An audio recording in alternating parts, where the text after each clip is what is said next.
Selamat datang dan salam equilibrium. Kali ini kita akan membahas mengenai circular flow, perekonomian 4 sektor.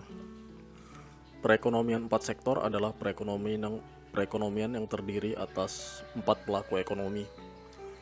Pelaku ekonomi sendiri dapat dipahami sebagai individu atau lembaga yang terlibat dalam aktivitas ekonomi. Pelaku ekonomi dalam perekonomian 4 sektor melingkupi sektor perusahaan, rumah tangga, pemerintah, dan masyarakat luar negeri atau internasional. Dalam ilmu ekonomi, memandang bahwa keempat sektor pelaku tersebut dipandang terlibat dalam aktivitas perekonomian. Pada pembahasan perekonomian 4 sektor ini akan mengulas bagaimana hubungan interaksi di antara keempat pelaku ekonomi tersebut. Untuk dapat memahami interaksi antar pelaku ekonomi ini, perlu melihat ilustrasi diagram pelaku ekonomi 4 sektor atau circular flow diagram. Dari diagram tersebut akan tergambar hubungan interaksi di antara satu pelaku dengan pelaku lainnya. Sebelum masuk ke penjelasan, yang perlu dipahami dari circular flow diagram tersebut, bahwa diagram pelaku ekonomi 4 sektor tersebut menggambarkan aliran pembayaran atau pendapatan atau dana. Artinya tanda panah menunjukkan aliran uang dari satu pelaku ekonomi ke pelaku ekonomi lainnya.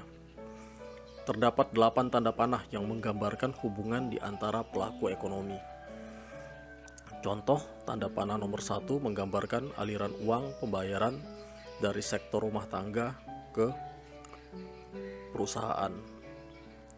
Aliran uang inilah yang akan dijelaskan pada bagan-bagan berikutnya.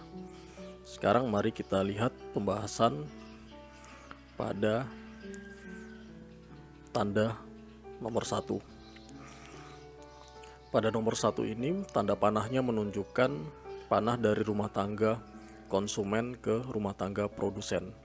Jadi aliran dana atau aliran uang pada tanda panah nomor 1 ini menunjukkan aliran uang dari rumah tangga konsumen ke rumah tangga produsen.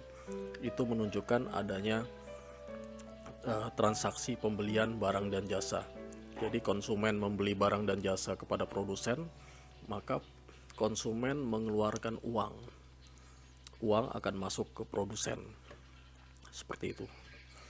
Lalu kita lihat pada tanda panah yang nomor 2. Tanda panah nomor 2 ini kalau kita lihat dari rumah tangga produsen ke rumah tangga konsumen. Itu menunjukkan aliran uang dari perusahaan ke rumah tangga konsumen. Itu bisa berupa gaji atau upah, bunga, sewa, atau dividen. Perlu kita ketahui bahwa rumah tangga konsumen ini merupakan penyedia faktor produksi tenaga kerja. Maka apabila ada yang bekerja di perusahaan, maka akan menerima yang namanya gaji atau upah. Demikian juga dengan rumah tangga konsumen ini, bisa jadi salah satu atau beberapa orang memiliki modal yang dipakai oleh perusahaan, maka individu ini akan menerima pendapatan yang berupa bunga, atau bisa juga pendapatan yang berupa sewa. Misalnya ada masyarakat yang memiliki lahan atau memiliki bangunan yang disewa oleh perusahaan, maka akan menerima pendapatan sewa. Bisa juga individu ini ternyata memiliki saham di perusahaan, maka apabila perusahaan membagikan keuntungan akan mendapatkan yang namanya dividen, keuntungan yang berupa laba perusahaan yang dibagikan kepada para pemegang saham. Selanjutnya kita akan melihat tanda panah yang nomor 3. Kita lihat tanda panah nomor 3 ini adalah dari rumah tangga konsumen, dari pemerintah ke rumah tangga konsumen. dari pemerintah ke rumah tangga konsumen ini, aliran dana atau aliran uang bisa berupa gaji apabila ada konsumen yang berprofesi sebagai abdi negara, TNI Polri akan menerima yang namanya gaji dari pemerintah. Aliran dana dari pemerintah ke konsumen biasanya berupa gaji, berupa bunga apabila ada yang memiliki obligasi akan menerima pendapatan berupa bunga, dan juga subsidi apabila pemerintah memberikan subsidi kepada masyarakat berupa bantuan-bantuan dan lain sebagainya. Sedangkan kita lihat di tanda panah yang nomor 4.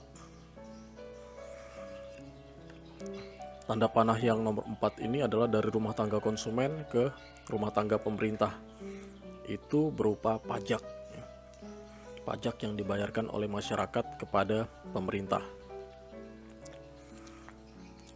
Lalu kita lihat lagi tanda panah yang nomor 5. Tanda panah nomor 5 ini dari rumah tangga produsen ke pemerintah juga sama. Perusahaan juga membayar pajak kepada pemerintah. Sedangkan pada tanda panah yang nomor 6, tanda panah yang nomor 6 ini dari rumah tangga pemerintah ke rumah tangga produsen itu berupa aliran dananya berupa pembelian barang dan jasa. Pemerintah juga membutuhkan barang dan jasa, membeli kepada perusahaan, maka aliran dananya dari pemerintah ke produsen.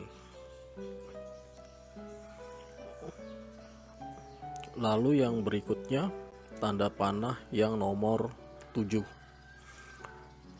Nomor 7 itu dari rumah tangga konsumen ke masyarakat luar negeri, yaitu berupa pembayaran impor, aliran dana dari konsumen ke masyarakat atau perusahaan di luar negeri, pembelian barang dari luar negeri. Sedangkan tanda panah nomor 8, aliran dana dari masyarakat luar negeri ke rumah tangga produsen, ya, seperti tanda panah nomor 8 ini adalah untuk pembayaran ekspor. Di perusahaan mengekspor barang ke luar negeri, maka akan ada dana yang masuk dari luar negeri ke perusahaan.